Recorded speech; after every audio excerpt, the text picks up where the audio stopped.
gërëm ci ànd bi ak télévision Futur Média ñu dellusiwaat ak yéen àggali ñu ngi jëm 11h 8h44 mooy doog a jot ñu jàll nag ci pàcc bi nga xam ne ni moom la ñu jagleel lépp lu jëm ci wàllu wér-gu-yaram ni alxames bu jot dañ ci ànd ak Fatou Kiné Deme Niaba tey nag ñuy waxtaanee feebar bi nga xam ne ni moo di drépanocytose feebar la boo xam ne ni xayma yi nga xam ne ni def nañ ko ci defe naa bëri na du ma ci sori ndax ay chiffres la yoo xamante ni OMS moo ko def li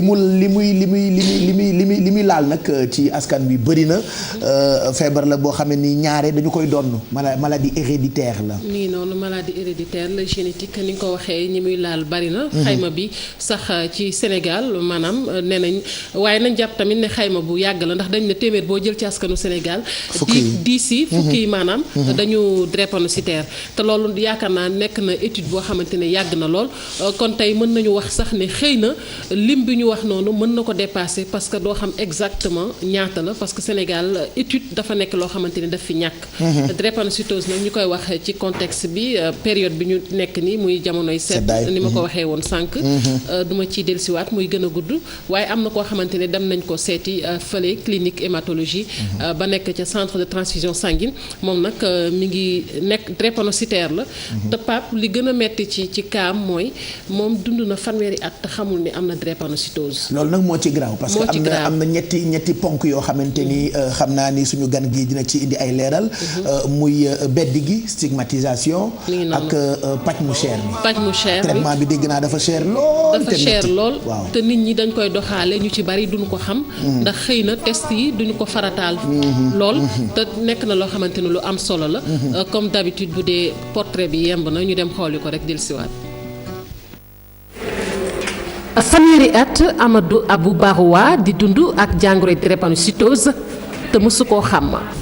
bi may dugg ci 32e bi ci laa koy doog a xam grâce ak sama benn yaay bu nekk France foofu moom moo ñëw gis ni ma feebar bi di daanale mu ne ma kii dafa am drépano. yeex gee xam tax na mu dund ay mettit yu tar waaye pexe bu ne mu sàkk ko ngir wër am paj. façon mettit bu nekk dina la dikkal mais ñi ay faj olof lañ lay yóbbu façon sunguf bu nekk dinañ la ko kii avant may xam ne drépano la amoon na ay temps dama doon crise. jàngoro ji lim ko jural tey teel a bàyyi école waaye li ci am mooy liggéey bu mu sóobu da cay mujjee génn. année scolaire day dem ba ci digg bi feebar bi daaneel ma temps yooyu xawuma ko te depuis lii de ay 3 mois 4 mois façon métier yu bëri def naa ko mais amul suivi parce que feebar bi moo may gàllankoor. ci wetam yaay ju am yërmande waaye bu jaaxle lool ci jàngoro ji nga xamante ne bu weesoo metti bi la muy laaj ci koppar bari na lool la. drépano feebar bi nga xamee bu metti la parce que bu dalee xale bi man duma nelaw guddi fi ma nekk ni maa ngi wax xëy waaye maa ngi sentir bopp bu metti ndax ñàkk nelaw guddi. drépano bu nekk bu ku munta doon maa ngi leen ñaan nañu dimbali waa drépano yi dañoo sonn parce que dañu lay bindal ay garab doomu nu ko kiyee. mettit wu tar mu di ko yëg bokk na ci lu koy bégal soxnaam ak doomam. doom ji ma jamin tamit dinaa ko indi fii moom tamit mu def la même chose xool parce que bëgguma li ma ci arrivé moom moo arrivé. voilà moom nag ñu ngi koy gërëm bu baax ci ni mu nangoo waxtaan ak ñun ci feebar boobu la nga xam ne ni daanaka bi mu koy seetlu ci yaramam fekk na yéex na. mi ngi noonu bi mu duggee ci 32e année ci la ñuy doog a xam ne moom am na drépanocytose te loolee sax nee na grâce ak benn tantam la boo xamante ne dafa jóge France ñëw bi mu ko gisee ni muy feebaree ak signes yi muy présenté ak yooyu mu ne kii daal ku ko xool ba xool xam ne drépanocytose lay war a am nee na tantam boobu moom moo ko jël yóbbu ko bi mu ko yóbboo effectivement bi ñu ko defalee test bi dañu xam ne drépanocytose la am donc tantam boobu jàppale ko ci lu bari jël ko en charge ak yooyu donc ni ma ko waxee mu nekk feebar boo xamante ni Pape Cheikh feebar la boo xamante ni nit ñi ngi dund ak moom duñu ko xam parce que tout simplement ñun fii Sénégal duñu farataal ay test yu am solo la te drépanocytose dafa nekk loo xamante ni li muy laal ci askan bi ñoom ñoo bari ni ma ko waxee woon sànq 10% la ñu wax te loolu ay jamono yu yàgg la xayma bu ñu defoon ci ay at la 2009 je pense mi ngi noonu vers 2009 2010 89 lañ ko defoon. mi ngi noonu donc mais mu man nekk li ma jaaxal ci kawam boo demee hôpital nga feebar par exemple bu ñu lay faj bu fekkee ñu ngi lay jox garab wéroo duñ la jéem a defaral test puisque xam nañ symptôme drépano nan lay mel. gis nga moom je nee na suppose avant que médecin yi war nañ nee na ko moom avant muy dem hôpital déjà ñoom nee na ay faju nit ku ñuul lañ ko doon faj naan ay garabu olof lii nee na sunguf sëriñ bu nekk yóbbu nañ ko fa di ko jox ay sunguf muy naan di ko jox ay kii parce que nit ñi duñu dangay dem ba doo xam lan la parce que feebar boo xam ne yenn saa yi say cër lay jàpp ak yooyu donc fii dañu gaaw si lii faju olof moo ci mën dara te boo xoolee ba xool xëy na am na beneen jàngoro boo xamante ni moom moo laax si ginnaaw moo waral tey sunu gan Magueye Ndiaye may fàttali ni moom mooy président association des drépanocytaires fii ci Sénégal ma lay nuyu Magueye. maa ngi fay aussi ñëpp ñu toog ci plateau bi. voilà ni ñu ko waxee rek nga bootu ci association boo xamante ni samp ngeen ko ay at ngir xeex jàngoro drépanocytose waaye wax naa ko feebar la boo xamante ni ci jamonoy sedd lay gën a sonal ñi ko amee. waaw loolu moom en fait moom feebar boo gis rek dafa am loo xam ni moom moo koy toftal. moom mooy nekk ak moom. drépanocytose sedd mooy noonam. parce que boo xoolee deret moom mooy feebar drépanocytose un drépanocytaire deret moo feebar. deretam li ëmb deretam moo feebar. voilà donc pour que nit ki am circulation sanguine bu normal il faut que conditions yi tamit dajaloo te ñëpp xam nañ ne sedd dafa di situation boo xam du permettre circulation sanguine bu normal te drépanocytaire bu circulation bi normalul rek moom problème. oto la boo xam ne bu embouteillage amee rek mu pat. donc du coup période du sedd da di période boo xam favoriser wul une bonne circulation sanguine. du coup drépanocytaire yëpp à 90%. te sànq sa introduction Fatou da nga wax lu am importance mooy dañoo dox ba ci yàgg ñu tegoon ni dootul sedd mu jékki-jékki rek def changement brusque. même bu dul woon changement climatique boobu xam ne Sénégal ñu ngi koy sentir. phénomène la boo xam dañ koy tere ci drépanocytaire. moo tax souvent da ngay gis koo xam ne bu demee plage guddi gi day feebar. parce que le fait que mu nekk rek ci ndox bi tuuti génnaat rek diggante ñaari climat ñaari situation bu ndox bi ak bu plage bi rek mun na ko feebar. waxatuma la ak ñu xëy rek Sénégal sedd bu mel nii. et première semaine yi boo ñëwoon centre de transfusion def reportage bi lal yi nga doon gis yëpp a feesoon. c'était la première fois may gis ku ñuy hospitalisé. en urgence ñu tegle ci fauteuil. parce que fépp a fees. te loolu moo ko waral. donc lii moom fi mu ne nii ñëpp li ma naan tout le monde passe. defe naa ne man xëy na dama dox tey ñëw mais defe naa ne keroog bi ñuy def reportage bi fekkoon na ma nekk ci yeneen situation. mais par exemple seddaay bu mel ni bu amee changement bu brusque bi naka la drépanocytaire yi war a def pour bañ a egsi ba urgence. waaw xam nga nag dafa am loo xam ni ay situation la xam day bett ñëpp. te aussi ñi xam drépanocytose xam nañ ne li ñuy wax crise vaso-occlusive mooy souvent dënn biy métti parce que boo gisee crise yi li tax sedd bi doy waar mooy métit bi day mel ni luy xott sa dënn te tey su ma koy wax daf maa leer ndax drépano SS la te loolu dañ koy waral souvent dama koy wax pour nit ñi xam ne aussi drépanocytaire SS wala nit ki buy wax tamit day xam li muy wax parce que dama ko dund. kay da ngay tëdd ba minuit da ngay nekk sa jàmm reer ba suur tëdd mu mel ni dañ la fëgg parce que entre temps benn courant d'air dugg na la mu mel dañuy xar sa dënn. métit buy bette quoi. métit la boo xam ni da lay suffoqué loo da ngay fatt sax. xam nga kooku sóoraale woo ko. parce que tey mu tàng nga tëdd jékki-jékki ci biir guddi gi nga jug di dem toilette entre temps changement climatique am na fa. mu laal la wala nga sangu fajar man lu ci ëpp da ngay xëy sangu fajar wala dem jàkka ja wala ngay liggéey rek. diggante boobu ngelaw li la fay dugg rek mais boo moytu dina la hospitaliser 3 jours. li muy yàq ci activité dafa bëri xale bi wax na ko léegi jamono bi muy dem di jàngi école finalement mënatul woon àggali année scolaire am. bu dee da ngay liggéey bu la fa ngay liggéeyee comprendreul itam doo mën a def sa liggéey normalement. non mais doo ko mën man tey fi mu ne nii mënuma toogaayu oto 2 heures de temps. je crois que démb heure bi maa ngi ci professeur Habib Sy parce que dañ ma war a opérer pour ces situations là. ndax feebar la boo xam ne kenn mënu koo lenn rek la ñu mën a def pour le moment. ma tooñ la tuuti kon xanaa ndar rek te tëngee ci rek ngay yem doo yegg Thiès. non pourtant ma tooñ la quoi pourtant normalement di.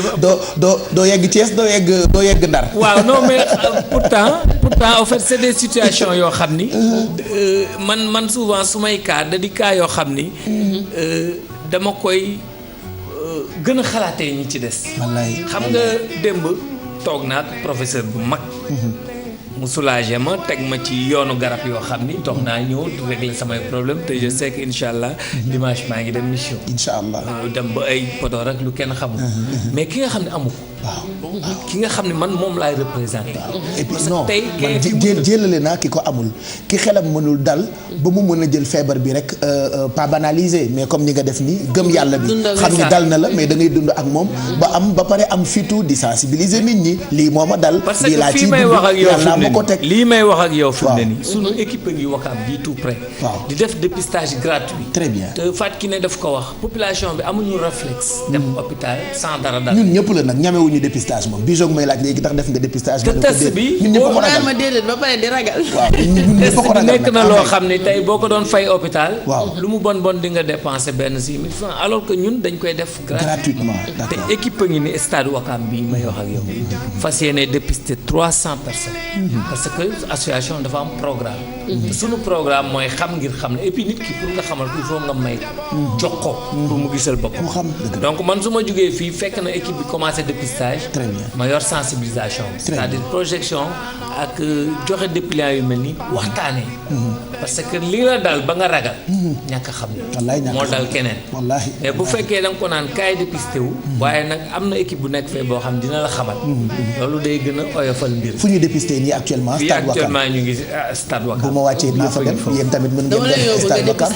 mais par exemple dañuy wax oui vas-y Bijou. maladie héréditaire et que souvent bu fekkee parents yi par exemple avant ñuy marier dem nañ defi test pour xool ban lañu est-ce que SS lañ AS wala AA war nañu mën a sauver en quelque sorte seen doom ci ñu am SS bi. waaw xam nga boo yoree maladie héréditaire wala maladie bu mel ni drépanocytose dañ koy fag avant mu yegg si.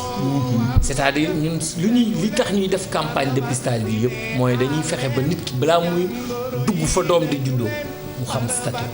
parce que feebar la boo xam ni man mënuma ko wàll sama jabar. amul dara du yàgg ba mu wàll ko. sama deret tey bu ñu ko jëloon defal ko ba mi amul du ko am. mais ki nga xam ne yaa ko jur mu donn ko foofu la problème bi fii. léegi nag pour régler problème bi dañ naan la defal dépistage balaa ngaa dugg ci néegu si wala balaa ngay jànku wala balaa nga naan Masamba ma nopp maa ko raw. damay jëlale sax drépano ñun duñu koy faral di def mais dépistage laata sëy dafa war a obligatoire.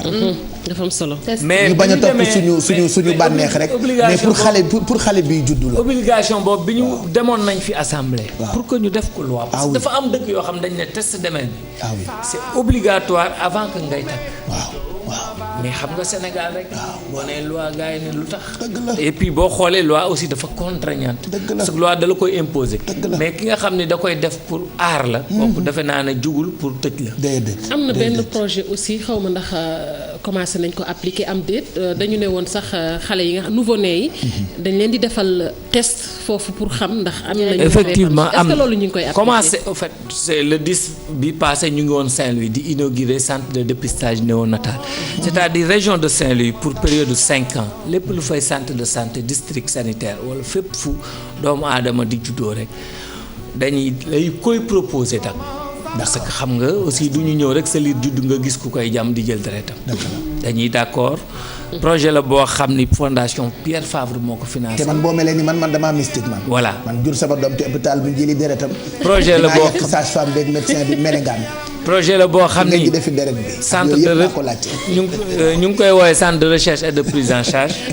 le professeur Ibrahima Diagne moom mooy directeur bi ñu ngi ko logé à l'université même de Saint-Louis. et que sur une période de 5 ans képp ku judd ci région boobu boo d'accord dinañ la defal prélèvement dinañ def. électrophorèse bi sax la ñuy def. c'est-à-dire non seulement dañ naan am nga wala amoo mais dañ lay wax ban nga mais nag il se trouve que ki juddu Dakar mënu koo bénéficier parce que Saint-Louis le projet bi nekk donc moo tax fi mu ne ñu ngi xeex pour que mu war a mun a am fépp. mi ngi noonu Pape Cheikh dafa am aussi leneen lu am solo. balaa ngay posé yaa ngi bëgg a posé lu am solo Alfi tamit sànq ba tey mu ngi mel ni ku nekk classe di yëkkati loxoom. El Hadj Mbaye Garmi ndeysaan fu ñu waxtaanee feebar mu sedd guy. day feebar directement.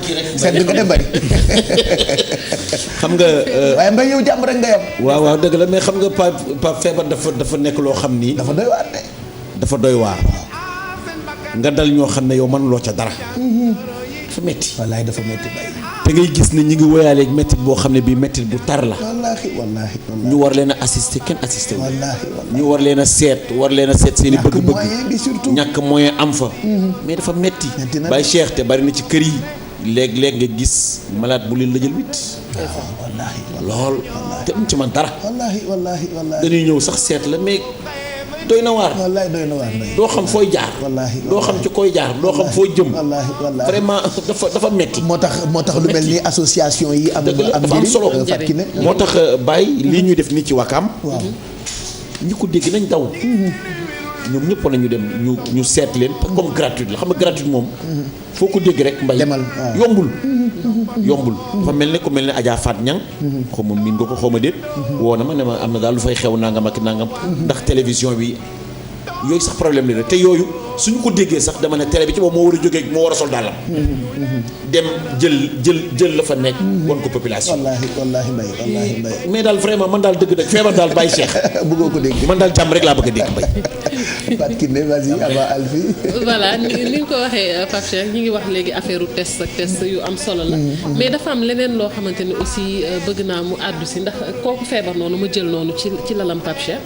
keroog bi ma demee xamal na ma ni parce que dama ko posé question ne ko est-ce que yaa ngi respecté say rendez-vous. parce que il paraît que tamit feebar la boo xamante ni ñi ko amee dañu war a sàmmonteeg seeni rendez-vous à l'hôpital bi ma ko waxee mu ne ma man nag gëj naa ñëw rendez-vous. kenn mënul dëkk ci bi ma feebaree laa ñëw te am na benn médecin boo xamante ne interpellé naa ko foofu muy hématologue boobu docteur Moussa Seck mu ne ma mag ñi nag ñoom daanaka ñoo gën a dëgër bopp ci feebar bi ndax xale yi sax dinañ ñëw seen rendez-vous mais mag ñi balaa ñuy ñëw dañoo def crise yi daf leen sonal donc ma yaakaar ne loolu aussi est-ce que jotul tamit ñu bàyyi xel ci rendez-vous yi di sàmmonteeg rendez-vous yi parce que souvent crise yi bu demee ba metti trop ñàkk sàmmonteeg rendez-vous yi parfois da koy favoriser. man saa yu ma ñëwee parce que man fa laay liggéeyee. saa yu ma duggee consultation dafa am baat bu ma leen di wax ñuy reetaan mais mooy dëgg.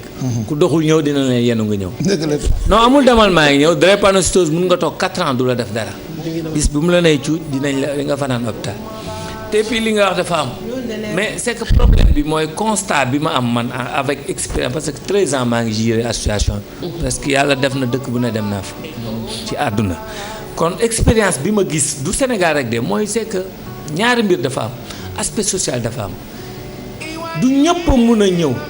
du ñëpp am lu ñu ñëwee. du ñëpp am lu ñu faju te foofu problème dafa am ci politique gu Sénégal parce que tey dem naa fi dëkk boo xam ne lu mel ni Brésil nga am nga ñàkk am bu sa rendez-vous jotee boo ñëwul dinañ la woo ne la service social ak ngay jël si. kon kooku du raté rendez-vous. Sénégal nit dafay ñëw consulter wu ba pare ne la président ordonnance baa ngi nii de loo ci jàpp. man yàlla dafa def dama am trousse médicament may la plaquette paracétamol bii de mun nañ ko séddoo dagg kook sama ciseau jox la ñett comprimé jël ñett. c'est des situations sociales yoo xam ne benn nit ki mënul ñëw. ñaar hôpital neexul ba neexul mais dafa cher boo yoree maladie chronique dafay durer. maladie chronique dund la. da ngay dund ak moom dee ak moom dafa metti nag dama koy wax nit ñi parce que man dama di koo xam ne mënu maa réer kenn. damaa bëgg li may wax muy leer. c'est-à-dire duñ ko maslaa quoi. ah oui boo juddoo ak moom da ngay deeyal ak moom. dëgg la ne dama koy faj ci diggante bi di la jox garabu sama maam yi ne xombal di la gëmloo ne ndox bi mun na ko faj. amul dëgg la non da ngay juddoo ak moom dee ak moom. kooku il faut nga am budget consistant boo xam day évoluer avec moom. dëgg la jamono nag dafa soppeeku am na loo xam ne itam dama koy wax bëgguma mag ñi itam mere ma ci loolu sëy yu jege antoo itam dégg naa nañu ko moytu mbokk yu jege yi lool. mais feebaru deret la. waaw nañu moytu ndax feebaru deret la ñu ngi koy wane nii ci image yi xool deret bi ni muy circuler ni muy soppeekoo ba ni mu lay gaañee ay loraange yu doy waar mën na ca am. ma ne la kenn du ko jéggaani. dëgg la de donc kooku problème financier mooy deuxième problème. sama mbokk boo xamante ni dama ko nëbboon waaye xam naa damay jël note bi rek dëpp ko. wallaay daf maa jege lool sax suñu nday yee bokk. waaw mais suñu nday yee bokk mais def leen test moom daal fan yii yëpp maa ngi koy bind message daal waaye defe naa daal mbay naa bàyyi noonu rek. def leen test ndax dama doon waaj a yónnee Thiès ci fa mu dëkk. dama koy dégg léegi muy wax def leen test daal na dem rek. léegi man dama bëggoon na dem rek mbay. test yi comme ni nga waxee ni ko am ni nit ñi dem. def test donc dama bëggoon xam bu fekkee nit da nga xam sa groupe sanguin ba pare. waaw est-ce que soxla na ngay dem defi test.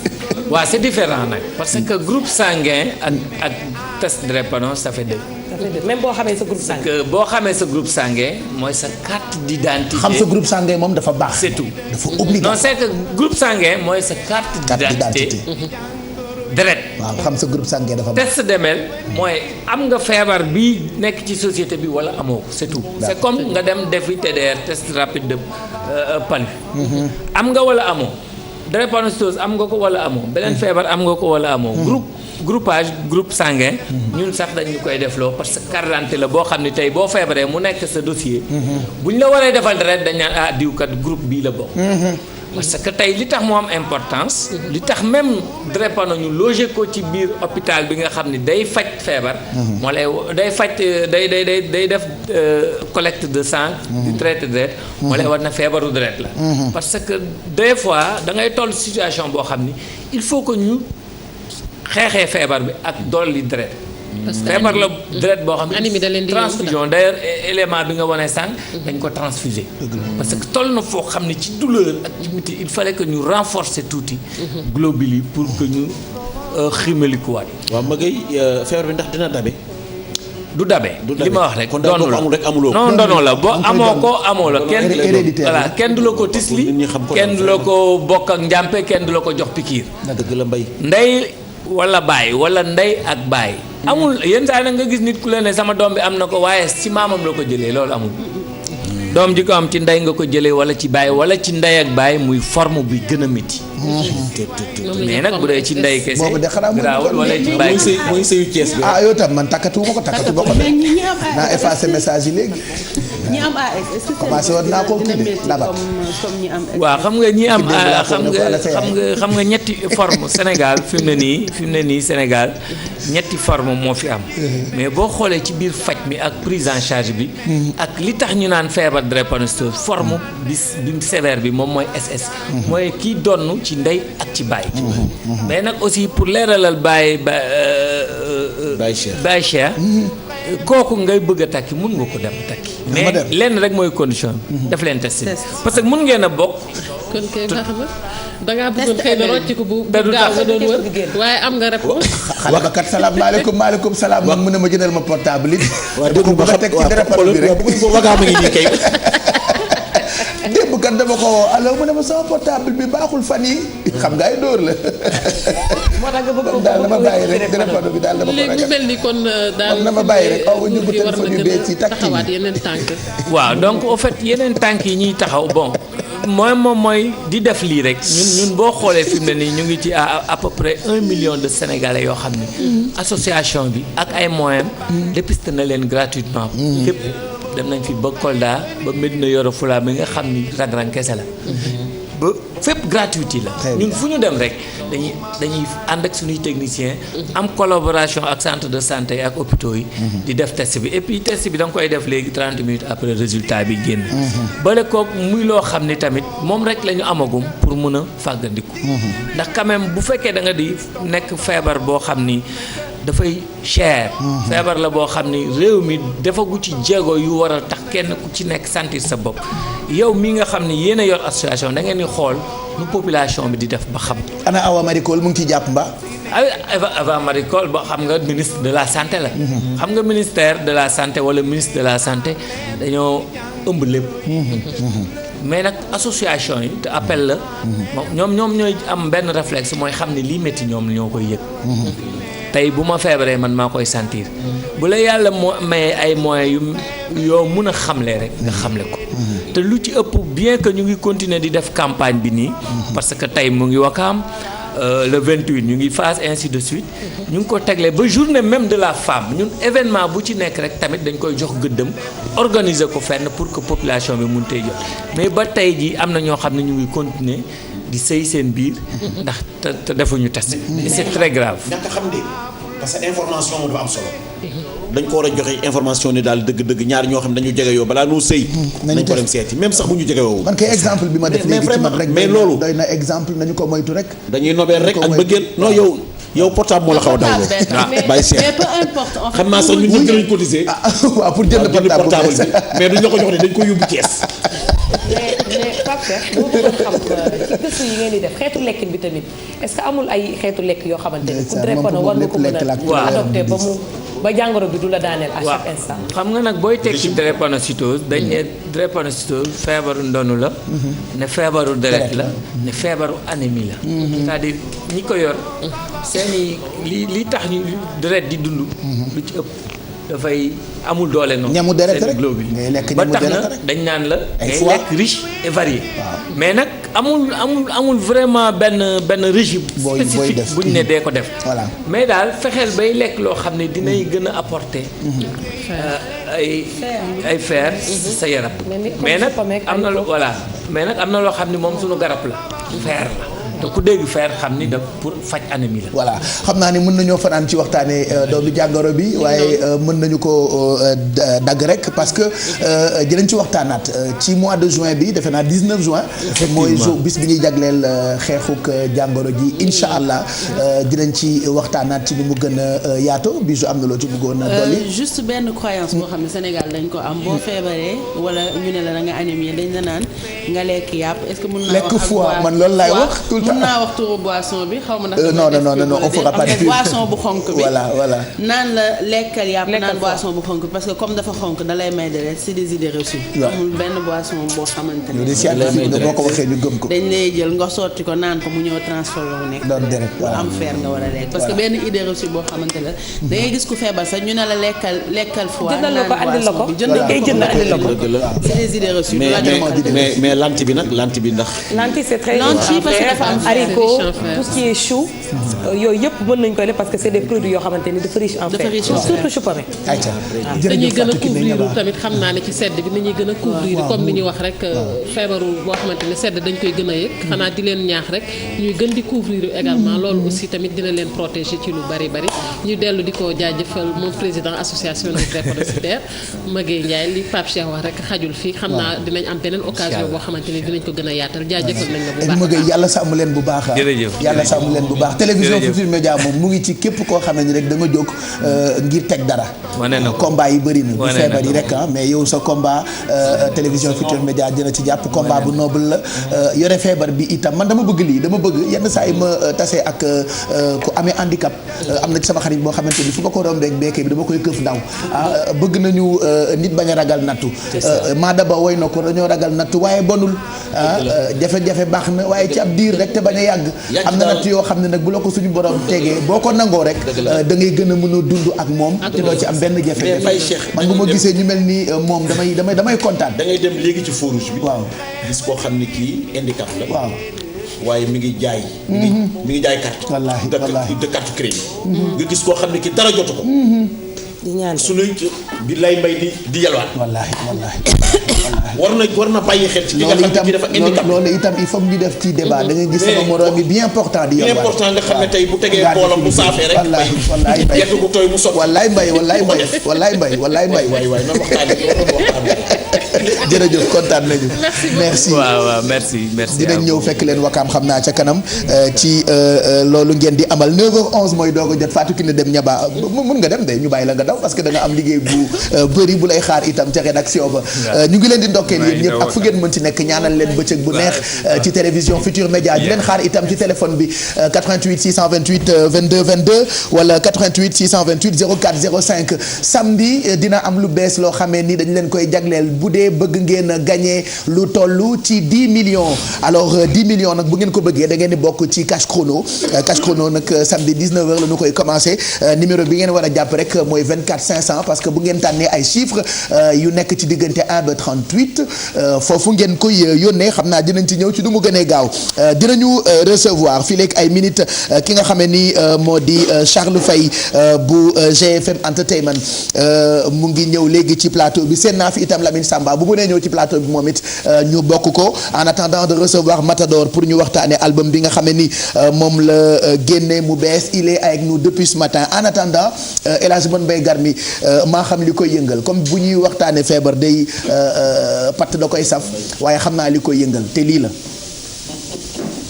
Pape Samba tegal ma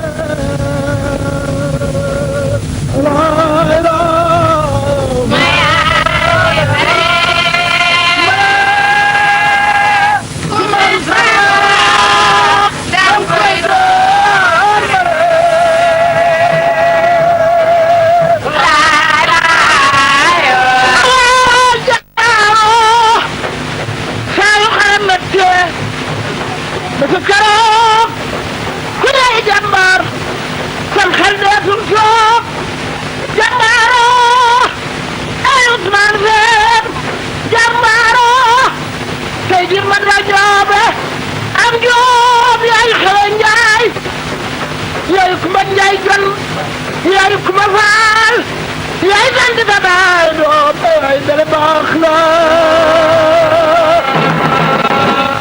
yaay doom kuma sama jam koy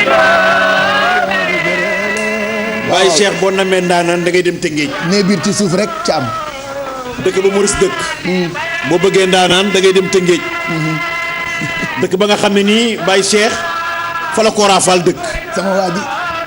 soo bëggee soo namee ndaanaan da ngay dem Tëngéej. te dëkk boobu nga xam ne nii fa la hippodrome dëgg-dëgg Anta Baxar. Anta Baxar waaw.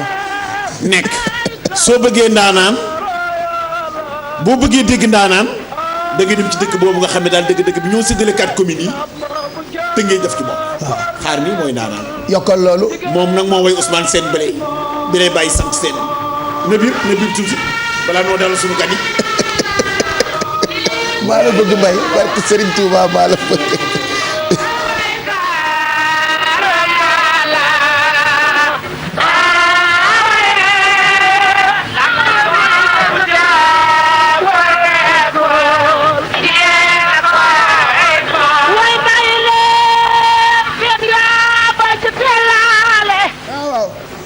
gisuma Alaaji Ngañ Jaañ waaye defe naa yaramam daw na. waaw war na daanu Alaaji Ngañ.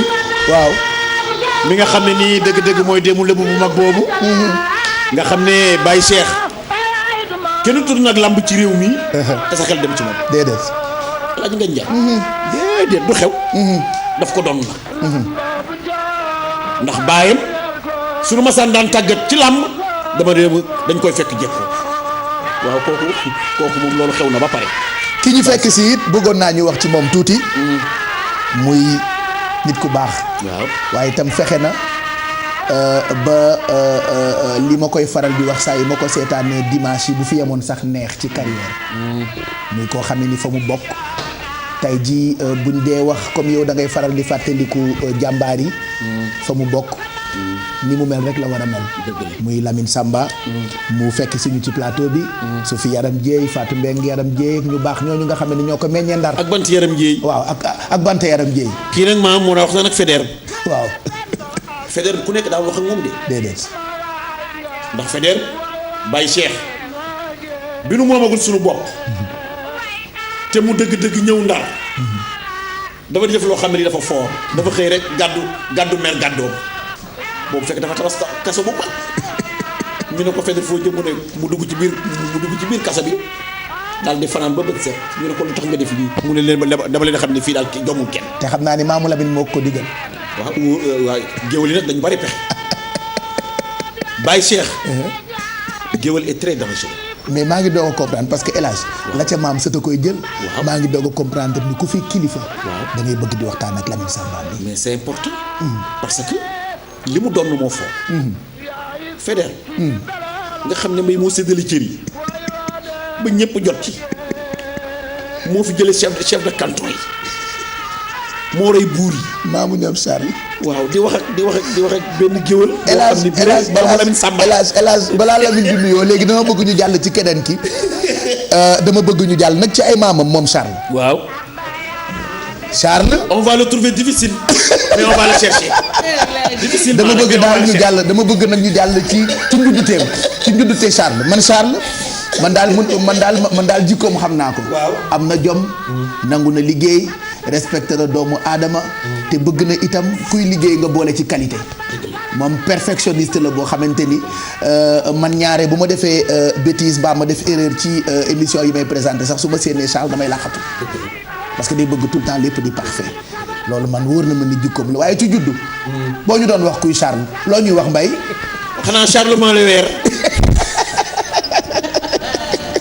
portugais la woon bu mag moo meññ Charles. waaye tamit te kooku archive xam-xam yi. te ay maamam ñoo découvrir il de Gorée fa ñu jëm ca kanam. ba nga jëm ni Charles Moreau. maamam moo découvrir dégg naa moo découvrir Amérique. kooku nag am na ku mu bokkal. ku mu bokkal boobu Christophe Combo. bi nga xam ne nii moo.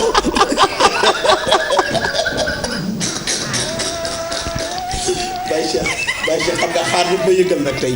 ndax man bi nga xaar daal moom kenn bu ko wékk xaar de dañu wax ci Christophe Combo bi nga tudd jaawale ko kolom way wi daal bu ko wéer xaar defu la dara bëgg koo jiñ xaar Christophe Colomb bu mu ne Combo teg ci di ko jiñ xaar ndax xaaral ba wayloo xaaral ma juum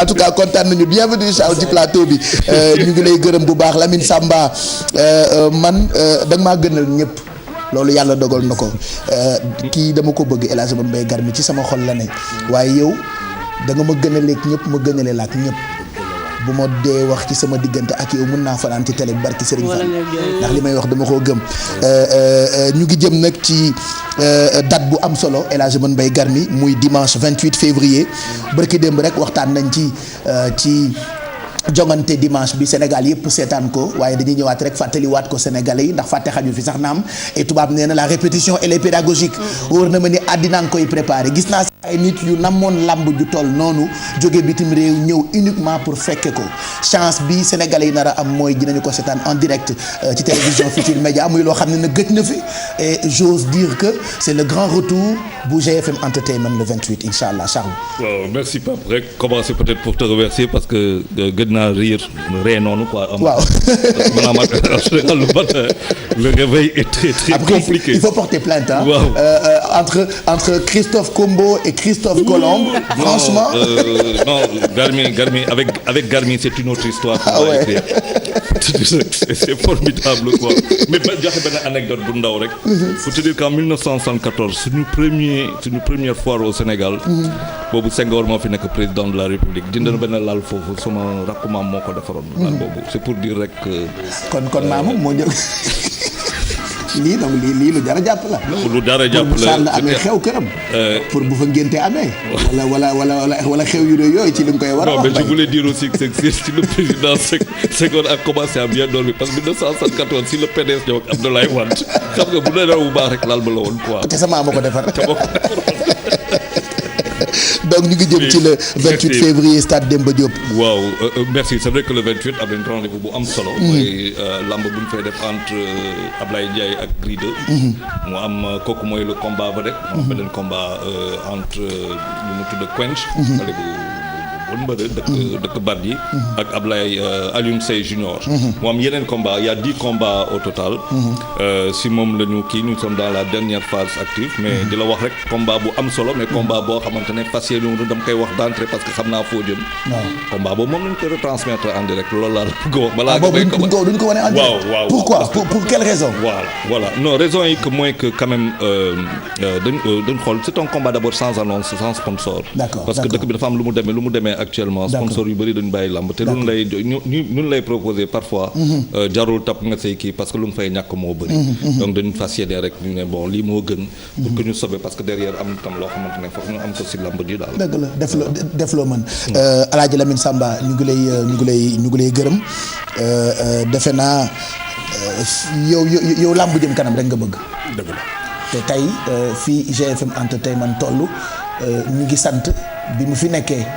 ndax mu ngi jéem di teg ay mbir yu am solo yoo xamante ni amateurs yi dañ ciy kontaan. saa su ne. salaamaaleykum. maaleykum salaam. waaw maa ngi béggee bu wér parce que aussi tam béggee quoi. sama diggante yow mënu ma ci wax. lu jóge ci xol lay benn. sama rakk nga maak yow ñu bokk ndey ak baay. saa yi ma duggee fii nag da nga may frustré woo. parce que da nga may yëngal daal. maa la bëgg rek. waaw maa la bëgg rek doy na. fu ne nga ma fay taxaw. ci lu ne. maa ngi lay gërëm di la sant di la ñaanal jàmm. am na benn mot boo doon wax si suba nga ne émission bi dañ ko war a xaw ma tuddee nan. jaxasoo xaw ma ay pax laa bëggoon ñu tuddee ko waaw. parce que nous on parle de tout. parce que c'est la seule émission télé où on parle de tout. man d'habitude. et de temps en temps de rien. man d'habitude 9h laay yeewu 9h30. waaw mais soo gisee mu yeewu 7h. xam naa ni su ma waxee fii dinañ ma déglu. ñëwuñu fi parce que yaa fi gën a rafet yaa fi gën a baax yaa fi gën a rafet mbubu parce que xam nañu taux d'audience bi ngay am cible bi ñu bëgg mun nañ ko am ci yow moo tax ñu ñëw kii bi ma koy wax ne que dama la bëgg boobu bokk ñu liggéey bari ki dem man ak moom ñi ngi wax téléphone lu ëpp 30 minutes Garmi ñuy waxante Alaaji Ngagne Diagne mooy làmb mooy géej am na ndox li ñu am fii xaw ma naka lañ koy waxee dream team bi ñu am fii lu Aziz Mbaye Garmi Ngagne Diagne Lamine Samba kenn amul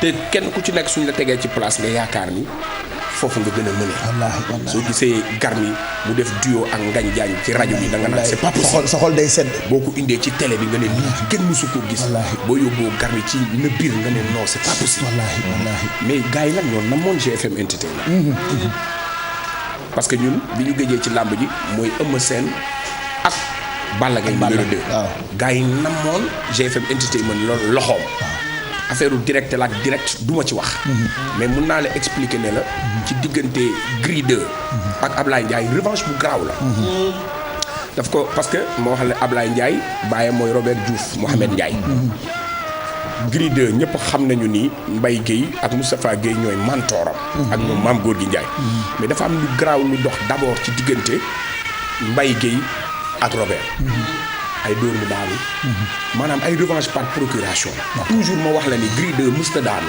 Ablaye Ndiaye musta daanu kon c'est le choc des invaincus musta daanu benn ñaareel bi mooy Gris 2 Fass la nekk Ablaye Ndiaye Ndakaaru la nekk te ku ne Ndakaaru ne Yaxya Diop Yékini dëgg la Yaxya Diop Yékini dafa dugg Fass daan Moustapha Guèye ñu ne ko ndax fa ngay yem mu ne déedéet mu dugg Fass daan Gris Bordeaux ñu ne ko fa ngay yem mu ne déedéet Mohamed Ndiaye Robert dugg Fass daan Mbaye Guèye dajeeg Mame Gorgui daan ko léegi nag Pape imaginez boobu les revanches lan la Yaxya Diop di Yékini di wax Ablaye Ndiaye dëgg la de lan la Robert Diouf di wax Ablaye Ndiaye dëgg la de lan la Gris Bordeaux di wax Gris 2 dëgg la de lan la Mbaye Guèye di wax Gris 2 parce que revanche par procuration bu garaaw moo am et puis dama la dégg keroog nga wax lu am solo dimanche ci guddi ñi ñu boole ñi war a bëri la ñu boole waaw ay naataango waaw parce que ay naataango c'est ça da nga daan gis loolu noonu nga ko waxee woon keroog da nga daan gis lamb sifflé nga mer yow mi di reporter wala yow mi toog sa télé di seetaan nga mer parce que li ngay gis ñoo xam ne dañ leen di boole te duñu ay naatangoo xam nga Pape li am ci ràmb ji xam nga mooy lan man damay am Charles mu nekk sama mbër ma bëgg mu fënd Alfi laa koy dem booleel par exemple dama la ko joxee exemple boobu noonu Alfi ko ba mu dee xam lu ma la expliqué mu leer la ni combat bi bu amee Charles day daan léegi nag gars yi wax merci gars yi dañuy wutal seen xàllal seen mbër yi yoon mais dama lay wax leneen beneen combat boo xamante ne daf ci am te gars yi xaw ko ñu bëri dañ ma ne pourquoi GFM Entertainment jiital Gris 2 ak Ablaye Ndiaye bàyyi Quench ak Alioune Sèye Junior parce que Quench à lui seul dafay feesal découverte stade Demba Diop ba mu fees tel moom kese Garmi xam nga ci daal moom kese léegi imaginez Alioune Sèye Junior li muy indi ci mbooloo parce que man dama yaakaar ni lu tax mu GFM Entertainment boole ko ak Quench mbooloo parce que mbooloo dañuy tolloo ba pare Charles wax lu garaaw keroog ci jongante mooy combat bi billet bi gën a cher junni la bi gën a yomb ñeenti téeméer kon stade Demba Diop kan moo fay xaj kenn ba pare nag nit ñi dinañ ñëw après y a un autre problème comme disait Charles sponsor yeeg annonceur yeeg comme niñ leen daan gisee itam je sais pas mais Pape dama lay expliquer loolu dafa dem ba dafa répercuté ñun ci suñu émission lutte sponsor yi ni ñu dawee làmb ci noonu la ñu dawee émission làmb yi man amoon naa 4 sponsors léegi benn buy yànq laa dese lan mooy problème bi da nga koy laaj ñoom Charles parce que ñoom ñooy administration parce que administration toujours sooy wax ci mbooloo soo bañee ñu yey la da ngay wax li nga xam kilifa yi waaw parce que tey man bu sponsor di ñëw di signer du man lay ñëw signer day dem signer ak administration mu jaar commercial mais loolu ko seetlu ci làmb yëpp lépp mais kaay ma expliquer la beneen affaire xoolal nag émission làmb yi am ci Sénégal yëpp sponsor yëpp daw na mais Pape xam nga quel est le problème mooy man bu fekkee ne damaa toog ci kaw garab gi. di siyee garab gi. bu garab gi dammee maay njëkk a daanu. yaa njëkk a daanu violence. voilà c'est ce que dit Bijou tout te kenn gisu ko fii. loolu la Bijou wax kenn gisu fi violence boobu ci biir làmb. violence yi am ci yeneen discipline yi moo gën a garaaw fuuf. Alaaji Mamadou Mbaye Garmi suy dem làmb. yéreem yi gën a baax lay sañse du taq. tilim gis nga làmb léegi dafa am benn phénomène boo xamante ne moom moo ci nekk. baax man tiit naa. li tax ma tiit mooy bu làmb ji yàqoo ñun fan lañu jëm. imagineel budget bi nga xamante ne GFM Entertainment def nañ ko ci làmb ji te ma xam ko. te mu leer ma ni bés bu arbitre sifflé Ablaye Ndiaye Gris 2 Quench ak Alioune Seye Junior ak yeneen 10 combats yi bu ñu paree waa GFM Entertainment dañuy jàpp seen bopp. parce que man loolu laa bëggoon Charles wax ci li ma comprendre. vous dites souvent que amul ay sponsors. gars yi du ñu ñëw et pourtant événement bu nekk GFM Entertainment dafay investir. waaw da ngeen ciy def à chaque fois lu bëri loo xamante ni amateurs yi dañuy kontaan et pourtant en retour vous ne gagnez rien. balaa muy ñëw foofu. waaw démb daf ma woo. ne ma dimbali ma ngir yàlla ak yonent bi waxal ak diw. parce que dama bëgg mu wàññi diw. ci diw. waaw. te loolu autant. loolu muy dem di waxaale noonu di ci def ay millions yu bari. sponsors yi ñoo ko doon def. dëgg la. est-ce que comprendre nga baax na sponsors yi ñoo ko doon def. te loolu tey mu ngi ñëw taxaw tey di xar tànku tubéyam. pour dem di wuti loolu. ngir yàlla ak yonent bi. du ma lekk ci cere ji naa ci sotti suuf. il faut que ça s'arrête. dañ ñu bàyyi suñu làmb. violence amu ci. sponsor yi ñëw. Lamine Samba mi daan sànni xeer. bana ko. il est pacifique maintenant. comprendre nga baax na non c'est vrai qu'on se dise la vérité quoi. il est pacifique maintenant. nañu bàyyi làmb ju ñu ñëw parce que sénégalais yi bëgg nañu làmb. la preuve boo ñëwee stade Demba Diop 16h ku mu fa fekkul dimanche. doo am place donc lu ñu wàccu du mel noonu. lu ñu wàccu sénégalais yi duñ ko. mais ci investissement bi toujours li ngeen di investir defe naa moo ëpp. lu ay nit mën a fay. mais Pape tey suñ ma ko daganaloon dama lay wax GFM Entertainment ñaata la fay Gris 2 parce que dafa am 5 li may wax nii Modou Mbaye Garmi yi xam na ci dara. am na 5 promoteurs yoo xamante ni dañ doon xëccoo Gris 2 ak Ablaye Ndiaye. pendant 4 ans amul benn structure bu ko mën a organiser. ci finance ci xaalis. GFM Entertainment génnee ci poosam xaalis boobu fay. dugal ko ci waaw ci ñëpp xam nañu ni daf lay wax ne la man damay feesal stade danga may fay temps. nga fay ko loolu Alioune Seye Junior ainsi de suite léegi mbër mi ci gën a tuuti loo koy fay xam nga ñaata nga koy fay. fanweeri junni. li ko dalee premier combat ba 5 combat. loolu mën nañ ko wax parce que CNG moo ko autorisé. ne 150 000 nga koy fay. léegi imaginer loolu. yow nga dem Charles defal na ma keroog benn calcul. stade bi yëpp amul kenn ku mës a jaay ci stade 40 millions da ngay fay mbër 120 millions 130 millions. amul ku mës a jaay 40 millions ci lamb. nañ ñu bàyyi suñu lamb li laa yore. je pense que investissement boobu on en parle ak surtout taxawaayu GFM Entertainment. waaw jërëjëf Pape gis nga dama lay wax rek benn exemple bu ndaw nga jël bande annonce ñuy jaay. bande annonce bu si ne am na prix boo ko doon multiplier lu muy jaar par jour sur nombre de jours yi rek. maanaam c'est des millions. te fin du mois foog nga fay say employés. maanaam télévision fa lay am. loolu benn la. sponsor yi doon ñëwatuñu. mais ñun làmb lañu am il faut que ñu analyser pourquoi sponsor yi duñu ñëw si loo xamante ne amul sens ñu bañ fa ñëw. parce que dañuy ne violence mais comme lu nga ko waxee Lamine violence fa la nekk. boo xoolee premier combat année. làmb ba nga dem dernier combat année làmb fépp si Sénégal maanaam ñu koy seeti. maanaam boo koy xayma ay centaines de milliers wala millions de personnes. ñoo ko seetaan nii directement. léegi mu am ñu ne seen kër. ñooñu lay sponsor yi di waxal moom parce que ñooñu ay consommateurs lañu. maanaam ñoom mooy jigéen ñooy jënd ñoom ñooy dem di jënd di def yooyu. ñooñu boo koy compter ñuy seetaan làmb seen kër mooy ëpp ñuy dem stade. nga dem benn combat bu am solo le choc. ñaata millions sénégalais ñoo ko seetaan. sponsor yi am lu ñuy wax ak ñooñu directement te déplacé wuloo say commerciaux. maanaam télé bi moo la kay. comment se fait-il nag du premier combat de la saison télévisé ba dernier combat de la saison télévisée nga nar ko cumuler mu ëpp population Sénégal parce que boo seetaanee 4 millions de personnes yi seetaan grand combat de choc. ci télévision Sénégal. boo si amee 30 combats dans l'année multiplié par 4 millions ça fait quand même 120 millions. Voilà 120 millions de personnes alors les sponsors qui te disent nous on crache dessus. donc ça veut dire que benn affaire ngay xoolaat mooy sponsor yi ñan lañu. kon y a problème. non problème bi xam nga mooy lan. mooy visibilité yi sponsor yi nga ne jëlul. dafa am loo xamante ne ñun ñoo ko moom. léegi nag ñun ak sénégalais yi la ñuy wax. sénégalais yi la ñuy waxal ça veut dire que dafa am lu yomb. Pape Cheikh maanaam combat bu rëy am. yow demoo stade. ñëw toog sa kër. soxna si toggal la sa benn nga toog seetaan ceebu jën si ceebu jën bu baax. ma invité Lamine dem jël warga bi le plus cher. teg affaire bi xam nga bisaab bi fii jingeer lépp ñuy rey. ñu toog nag jaaxaan seetaan waaye yow sax fee dara seet am sa grand combat. loolu xalaat la de. dama ne Sénégalais ñun ñoo moom loolu boo demee États-Unis da ngay seetaan boxe. américain bi toog bëgg a seetaan boxe da kay fay. xalaat am na fii bu dee sponsor yi boo si gis. di doon joxe xaalis bu bëri boo demee si gannaaw boo xoolee Sénégalais moomu ko. man boo xamante dëgg la amuñu industrie yooyu. amuñu capacité yooyu. bu fekkente ne nag bitim réew la ñuy toog di ne ñu fi ne di leen représenté. non pour des raisons qui sont celles-ci et celles-là la crise est patati et patata. lamb bi ça ne colle pas à notre éthique et que bon par ailleurs gouvernement bi tam amul loo xamante ne daf na ko wala mairie. te képp ku fi nekk fii ci mon territoire muy Dakar wala peut-être da nga war a développer lii ak lii. lamb bu ñu koy continuer di ko seetaan xaalis dootu fa ñëw. donc bëgg Sénégalais yi gën a xam lu xam naa ne daal Lamine man daal gis naa ci convénient boo xam ne bu doy waar suñu seetaanee ba lamb daanu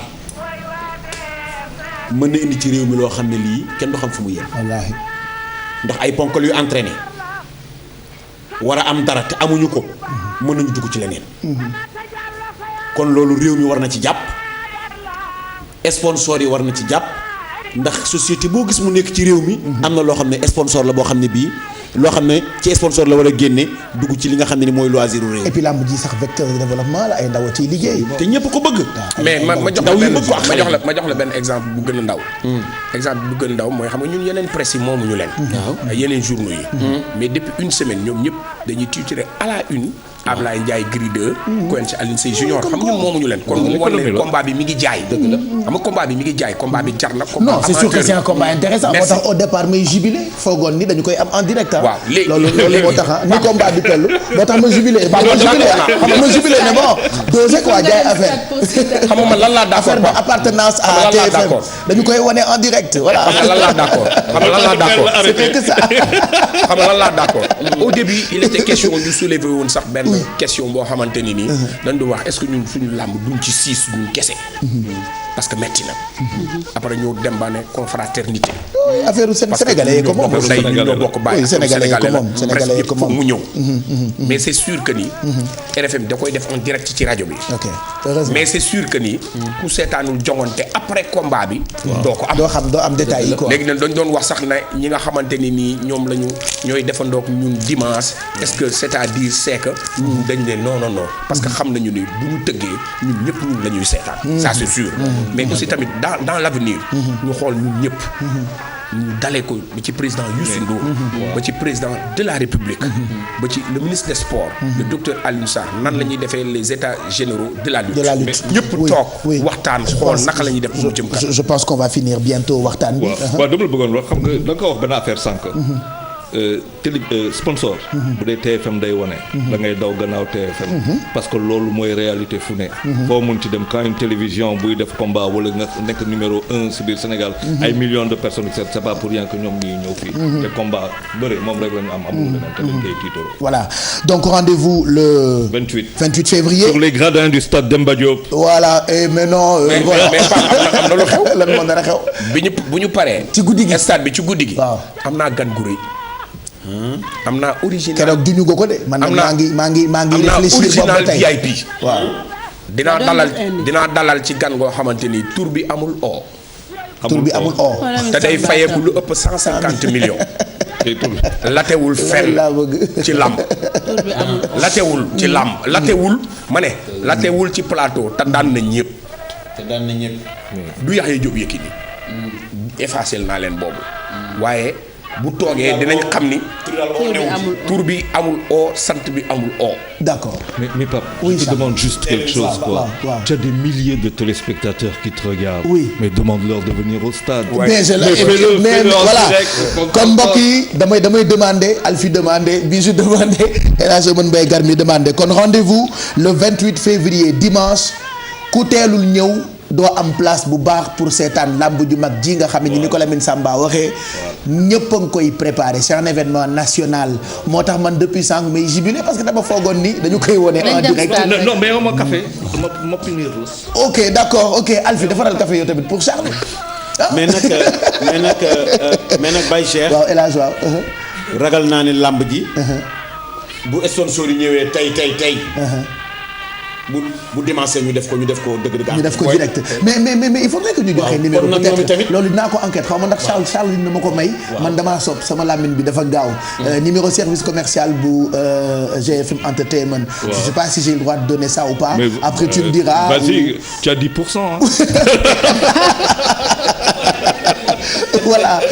parce que lamb jël et puis Sénégal dafa gëj a am événement bu rëy.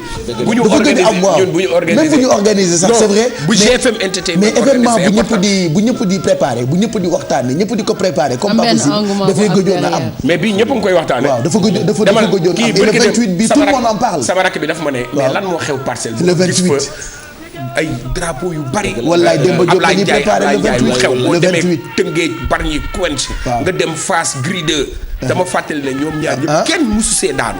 waaw le 28. mais Baye Cheikh ñooñu ñu doon na fo. waaw. kuñ doon. maa doon Robert. ak kan. ma nga xam ne nii dëgg-dëgg bu ma saan dugg ci làmb day soox. jëm ca Mbaye Guèye. maa doon Mbaye Guèye ma nga xam ne nii dëgg-dëgg moo doonu maam góor gi Njaay. moo doonu ki nga xam ne kii mooy tubaabu joor. moo doonu faga ak faga 2. mais kooku làmb du ko gën a rëy. sponsor ñun ñëw waay. def ko en direct. coow koy ji. Inch'Allah ñun bëgg nañu ko en tout cas bëgg nañu ko am en direct ça permettra que ñoom annonceurs ñu am visibilité parce que Sénégal yëpp a ngi koy préparé le 28 février bu soobee yàlla ci stade Demba Diop Ablaye Ndiaye ak Gris 2 Quench ak Alioune Seye Junior loolu événement national la heureusement di ngeen ko am en direct ci RFM alors télé bi on ne sait pas encore de toute façon di ngeen ci am lu leen leer d'ici dimanche.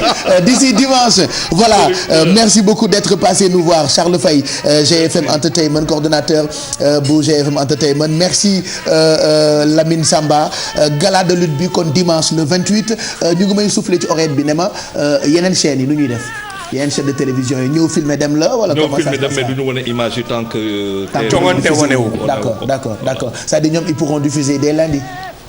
mais Pape xam nga lan moo doon problème. Pape à 2h du matin. Pape xam nga lan moo doon problème. voilà dimanche mais la primeur et ça moom. mooy loo xam ne droit. ce sont nos droits de diffusion yi. c'est à nous de dire comment ça se passe. voilà. il était question que duñ ñëw. mais ñun duñ def loolu. animosité amul suñu diggante. lañ koy indi waaye nag comme yaa moom.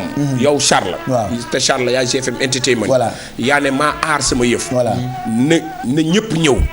waaye ñun bu ñu amee suñu primeur ba pare. na ko ñeneen jël. yow yaa ngi nii. Sidi dañ lay reprendre. amul problème mais après boo paree. waaw non boo paree. waaw boo paree waaw. kon booy def direct kenn du dem di seeti ay site. loolu la ñuy reprendre loolu rek Alaaji Lamine mooy bu yee jotee kenn du am na say bañ. waaw. ñu yéey nag ba pare bëgg a yéey. mais bàyyi leen ñu yéey ba pare bu ñu yéeyee ba pare ngeen doog a yéey kon si Lamine Niass yónneel Alaaji Ndiaye yónneel Bougane Gueye Dany sama xarit bi yónneel waaw boo ngeen yónnee da ngeen di bàyyi bu ñu yéey ba pare ngeen doog a yéey. ñoom dañuy yéey ñoom bu ñu amee seen événement non ñoom bu ñu amee seen événement ñu yéey ba pare ñoom dañuy yéey ba pare sax ñoom ñu yéey bàyyi leen ñu yéey ba pare.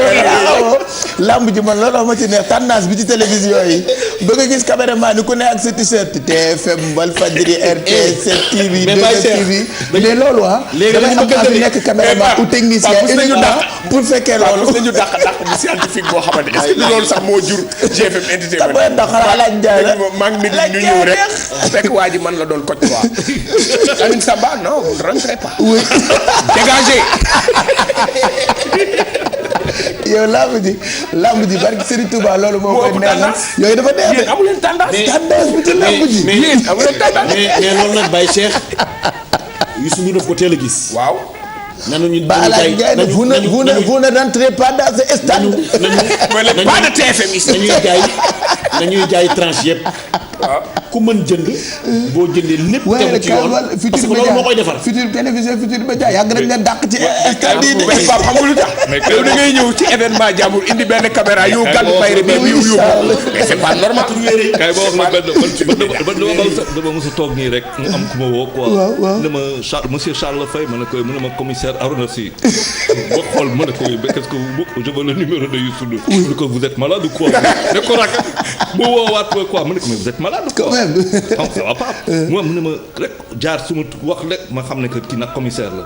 mu ne ma non Charles mënu leen dugg stade quoi parce que boo leen fa duggee day day am problème c'est vrai kooku ça c'est vrai il y a 5-6 ans de ça ah oui ah oui c'est dire que bon voilà comment bon après on en rigole on en rigole comme quoi voilà xanaa xamoon ñun ñoo fi génnee dàqaate ndax da nga daan ñëw ñuy dàqaate mais bi ñu organisé Eumeu Sène ak Balla Gaye numéro 2 ci la ñëpp jaaxle ci ñun waaw ñu jot information bu jóge ci kaw Youssou Ndour mu ne amul ku ngeen di tere même télé bu bëgg di ñëw def direct na ñëw def direct fii Sénégal ñun ñoo ko moom waaye nag balaa ngay xam ni concurrence a neex dëgg Paate wax Ibra wax Ousmane wax Demba wax TFM wax nga xam ni pom du ma la loolu li ma gën a neex li ma gën a neex li ma gën a neex mooy boo demee ci stade bi gis télé bee def plateau ba nga gis commentateur sport yi ñoom gar mi ku ne def grand mbubu ngay xool ku gën a rëy grand mbubu mais pom du moroomu new waaw dëgg la non j'adore la lutte en tout cas le 28 wax yomb na de ñu déglu la moo jafe de dëgg la ñu déglu la moo jafe ci âge Mansour Mbaye laa ko xamee foofu laay coupé garmi mii jox na lu war a mat ñeenti kilifa sama numéro man ay ministre de la république woo nañ ma man ay ambassadeur la ca maam seta koy jël waaw la ca maam seta koy jël tey ñooñu ma woo noonu yaakaaroon naan du ñu seetaan sax làmb may seetaan télévision Futurs Médias kon rendez-vous dimanche le 28 au stade Demba Diop Gris 2 Ablaye Ndiaye le choc des invaincus te dafay teel a commencé teel a ñëw Quench waaw ak Alioune Seye Junior muy combat boo xamante ni nii bu dangereux la wala fu waay toog 2000 francs la couverte 5000 francs loolu mësta am ci làmb merci Lamine couverte 3000 couvert 3000 la 3000 loge mooy 5000 loge mooy 5000 mësta am ci làmb voilà merci en tout cas merci Charles merci Lamine Samba man rek ci xale tey nag maa ngi gërëm Modou Faye mi ma solal gis ngeen nii moo ma solal ci kaw bu ci suuf kenn du Lamine Samba 77 kenn du Modou Faye bu ngeen bëggee mu ñawal leen mën ngeen ko woo ci 77 531 01 01 kenn du man mani léegi dama doyatul bay des man rek ci xale émission bi yëpp tuddee naa ko Pape Mayel Diop borom Dakar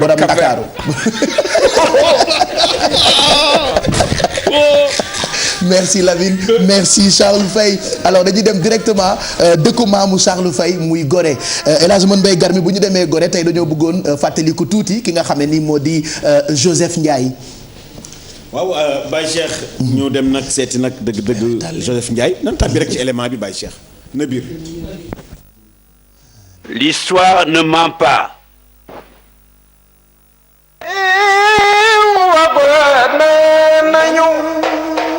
sal lañu tànn tey di ko fanaaloo maison des esclaves jàppe jeex na Gorée nee nañu cosaan lañu tànn tey di ko fanaaloo maison des esclaves. Alors au milieu de la chaîne, il y avait une grosse boule. In the middle of the chain stood a heavy bowl que l'esclave était contraint de porter en les deux mains de jambe. That the slave had to wear in his two hands and two legs. Et nous avons trouvé enfoui dans la maison une de ces boules. And we found somewhere in the house one of these bowls, authentifié 18e siècle, which has been authentified as coming from the 18th century. Poids de 10 kg with a 10.3 kilograms. Même pour nager, il faut les mettre while they will sink if they try to. Maison des esclaves njam de jeex na xarma yàlla réew mi ngeen déglu ma wax li waral suñu teewaayu tey xarma yàlla réew mi ngeen déglu dans des fekk la ci sa biir njaboot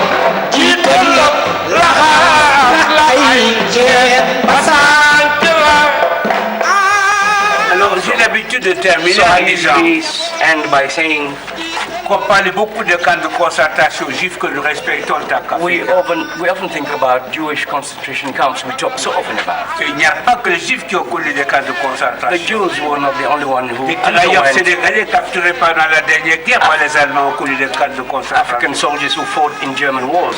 On ne parle presque jamais de cette traite de droit. We never speak about it. En tant que conservateur de ce lieu, and as a curator in this museum, j'en parlerai tout Paris. I will always speak about it. Pour moi, la lutte continue. The struggle goes on. Rey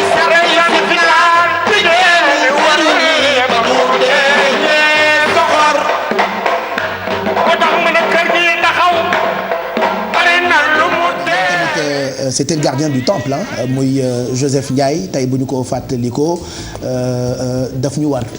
waaw xam nga Baye Cheikh boo seetee li ko wër presque ay métis lañu. te Baye Cheikh boo gisee métis bari ci réew mi sunu maam yi nga xam ne ñoom lañu jële woon fii. te ñu jaar dëgg ci porte sans retour bi moo waral métis yi tey. boo demee États-Unis da nga leen fay fekk boo demee ci réew bitim réew yi tamit da nga leen fay fekk mais Baye Cheikh da ngay xool nga jàpp koo xam ne kii famille la tàggalee leen ci tàng ma nga leen di tàggale. jël yaay ji def ci biir cellule jël doom ji yóbbu ko ci beneen cellule. soo leen di yóbbu du ñu bokk dëkk yu ñu jëm. mag ñi di xeex ba loolu jeex. loolu moo lay wan ne lépp lu naqari nit ci àddina. su tàbbee ci avenir bi rek mën na jeex. mën na ko bañ a téye. te loolu dafa am solo. te démocratie Baye Cheikh lu mu yàgg-yàgg ci démocratie rek la ñuy mujj. kon foo waay nekk même boo fa amee lu lay metti delloo ko sunu borom. te tëggu ci dëgg. doyloo ko yàlla comme on dit. kese waaw da nga ciy génn. bu àddina doxee rek di nga xam ne daal li nga muñoon te yàlla tax. lii la ko yàlla remplacer. Baye Cheikh kenn jàppatuñu jaam de. déedéet jaam jeex na ci réew mi. déedéet te fu la neex dem. loolu moo lay wane dem ba di ko nettali ba am ku mel ni Joseph Ndiaye. ci image yi ñuy gis léegi nii daan na def tour du monde sax ñu koy invité ci plateau télé yi muy expliquer fi ñu ko dénkoon. muy maison des esclaves. et je pense que fàttaliku bii ñu ko jagleel am na solo pour xale yi surtout. bañ ko fàtte. surtout moo tax xale yi daal nanu gën a dëgër. gën a am jom. gën a am courage. te xam ne daal dëgg-dëgg àddina moom. bari na ci yoo xam ne passage la soo muñee rek mu jeex. Sénégal nag dafa yàgg ak ay jàmbaaram élage dafa am xale boo xam ne daf ñu rejoindre léegi nii ci plateau bi il est là depuis 7 heures ca fajar ba tey mu ngi fi mais pour wan na rek jom ji ci ñoom. boo ko gisee xam ko muy Matador rappeur boo xamante ni li ma neex ci moom mooy xam nga yenn saa yi nga nekk ci benn xeetu musique nga nekk ci rap wala nga nekk ci reggae boo nekkee ci rap par exemple mën na ñiy consommer rap dogg di la déglu mais moom dafa am chance boo xamante ni man déjà dama koy déglu yenn saa yi mu mel ni messager c'est-à-dire xale da koy déglu mag da koy déglu te loolu yombul pour un artiste rappeur c'est-à-dire ngay def loo xamante ni ak génération bu mu mënti nekk da koy déglu yow doo déglu rap waaye bi ma la tegalee intro bi nga xamante ni def nga ko ak docteur Massamba Gueye di nga xam ni kii xale la mais c'est un messager. loolu fort waaw Matador bienvenue on est très kontaan nañu tey ci ni nga ñëwee ci Yeewu Leen bi depuis 7 heures lépp kii moom amatul ay nelaw. non mais baal naa moom lu muy coordonné ko 5 heures du matin et c'est dommage. ay nelawam dafa jeex depuis quelques mois déjà. mais lépp dina jàll. merci Pape Cheikh maa ngi lay nuyu di nuyu tonton bi di nuyu Bijou. di nuyu ñi seetaan yëpp. et di kontaan vraiment ci invitation bi. oui teel naa ñëw mais kontaan naa. mais kontaan nga quoi alors tey dafa am loo xam ni da nga ñu koy présenter muy chef d'œuvre bii nii. waaw lii ma gis ci ay fusion ay rencontre yu doy waar peut-être ñi ko amagul bu ñu ko amee dinañu xam li may bëgg a wax mais lu tax ma tuddee ko chef d'œuvre j'ai parlé de sa rencontre ak docteur Massamba Gueye sa rencontre ak Souleymane Faye ainsi de suite ak yeneen yoo xamante ni comment est né ce projet. waaw déjà boo gisee album bi mi ngi tudd Réew Gaal Nation. mu jógee ci professeur Massamba Gueye parce que bi may liggéey ci concept bi dama ni jot nañu jël ji su sunu tradition si sunu cosaan xoolaat nuñ ko mettre au goût du jour pour la jeune génération donc bi may ci concept boobu laa bëggoon a liggéey album bi mu nekk traditionnel trap mooy tonton li nga xam ni tey ci bu ñuy wax ci musique àdduna bi mooy bi gën a actuel bi ñuy def ci àdduna bi yëpp ma ne nag traditionnel trap boo xam ne ci tradition lañ koy liggéeyee donc ci loolu laa liggéey album bi ma liggéey si on a bien fait tonton fekkee présentation parce que plaisir la vraiment parce que Massamba dañu liggéey ci concept bi parce que pour wax turu album bi Sénégal laa ko bëggoon tuddee mais pas pour wax bëgguma woon wax album Sénégal c'est toujours de mot bi réew mu Gaal Nation donc moom moo ko trouvé parce que dañu liggéey ci morceau yu bëri réew mooy fi nga juddoo xam sa réew mooy xam yaay kan noonu la ko waxee ci intro bi ci li mu def mu gaal mooy li nga xam ni da nga ciy dugg mu lay yóbbu nga koy yóbbu kon Sénégal ñoo ko war a yóbbu bu ñu bëggee mu yóbbu ñu. donc ñun buñ ci duggee te mënuñoo joo rek ñoo dàq yi ñoo voilà réew mi ko. waaw yàq nañu. donc ci intro bi il a expliqué ça. gaal tamit tonton dina xam. mais booy bi dafa dangereux ndekete mais booy bi il est dangereux. gaal tamit professeur dañu trouvé ni gaal mooy maal yu mag yooyu nga xam ne sunu maam yi ci lañ doon def trésor. wurus ak ngalam ak sëru dënk mooy waxanday bi nga xam ni trésor lañ ciy denc. donc Sénégal dafa nekk tamit gaal googu. ñu ci denc yiw. donc tur bi ci loolu lañ ko liggéey nation bi nag mooy li nga xam ne bu la neexee nga wax nation bu la waxee nga wax nation mu international. donc ci concept boobu lañ liggéey album bi ma ci jaajëfal professeur Massamba Gueye parce que ay xalaat yu bëri na nag ci biir album bi jénn na vendredi passé ñu def showcase Goethe Institut ci biir featuring yooyu comme bi ngay wax noonu bi ci gën a neex tamit mooy ak bi ñu def ak Souleymane Faye. ah oui boobu parce que doole la ñu jëlaat remixé ko si sa diggu doole. parce que réew bu ñu nee dañ koy tabax dañu soxla doole force. te doole mi ngi nekk ci ndaw ñi. te ci sa diggu doole ngay soog a xam ni li nga bëgg dafa bari lu muy laaj. mais tamit ci sa diggu doole ngay xam ni li ngay bëgg dafay bari te wuute. donc ñu tëgg morceau boobu di ci ñaaxaat ndaw ñi ñu xam ni ci sa diggu doole lépp lay soxla yàlla da lay soxla seytaan da lay soxla lépp da lay soxla parce que ndaw a mel noonu lépp a koy soxla foofu nag fa la ngay préparer lépp donc ma ci jaajëfal Sall Souleymane Faye grand bi vraiment disponible ñëw ñu def morceau bi mu nekk morceau boo xam ne tamit je pense que Sénégal yëpp nañ ko déglu nañ ko déglu mooy message bi mu wax ni moom nga te dafa gën a feeñ surtout ci réew mi. yaa ngi wax tout à l'heure ne professeur Massamba Gueye liggéey ngeen ci son yu bëri liggéey ngeen ci turu album bi am na collaboration bu mag boo leen def lan moo waral nga choisir liggéey ak moom ak rencontre bi naka la demee ak expliquer ñu aussi studio naka ngeen doon def pour composition bi ak son yi naka ngeen def ba génnee ko. waaw professeur moom sunu histoire moom dafa yàgg trop. moom dafa bokk ci hip hop bi peut-être ñu bëri xamuñu ko. mais daf ci am ay jarbaat muy waa Dabrens. muy wax ni yéen ñëpp samay jarbaat la. donc bi may liggéey album bi des fois damay doon soxla di ay yenn information yi parce que bëgguma woon a joxe tamit loo xam ni wóoruma à 100%. comme historien la xam na par exemple pour wax Dakar fukki pénc ak ñaar fa sànc. donc yooyu ci yu mel noonu chaque fois dama ko doon wax grand lii nan la demee mu expliquer ma xam nan laa koy utiliser. donc ci biir album bi ñu jël ci morceau bi ñuy wax Sénégal. ñu samplé Laye Mbuub moom laa jël du Sénégal xalam demoon na bay neex mais comme dama ko war a indi mu nekk lu international loolu ci tradition laa ko jëlee. j'ai amené ça à Bruxelles. ma liggéey ci ak ay ñoo xam ne dégguñu sax li muy wax. ñu defal ñu dagg sample bi liggéey ko ba nga xam ne tey c'est une musique boo xam ne peut-être ku nekkul Sénégal sax da koy yëg. mais xam naa ne Sénégalais moom fa mu leen di delloo. fu sore lay nekk. moo tax ma ni chef-d'œuvre la.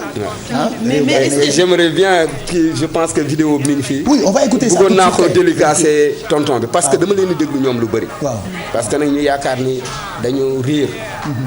ñoom ñoo réer. parce que man damay déglu bu baax tradition.